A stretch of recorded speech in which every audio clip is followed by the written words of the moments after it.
ওর মধ্যে একটা সোশ্যাল অ্যাক্টিভিটির ছিল, এটা ভয়ঙ্কর। আর একটা ব্যাপার হচ্ছে ওই একটা হয় না, ওই উত্তরীয় হতে দাদা দাদা।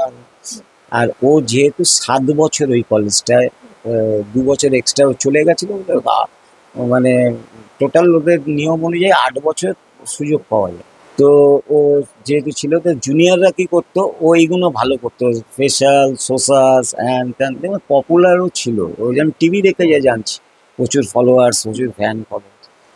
তো সেখানে দাঁড়িয়ে আহ, সবাই তো আপনার পক্ষে হবে না, কেউ তো চায় ওই জায়গাটা দখল করতে হবে। নেমন্তন্ন করতো, ওদের কোনো প্রোগ্রাম হলে নেমন্তন্ন করতো, নেমন্তন্ন করে উত্তরীয় ফুত্তরীয় পড়াতো, ওদের ব্লাড ডোনেশন ক্যাম্প, সোশ্যাল ফেসাস, বা কোনো আর্টিস্ট, ধরে নাও তুমি আর্টিস্ট, তোমার 30, মানে এই লয়ারদের সাথে তো ভ্যারাইটিস অফ দ্য কানেকশন থাকে, বিশেষ করে ক্রিমিনাল লয়ারদের সাথে থাকে।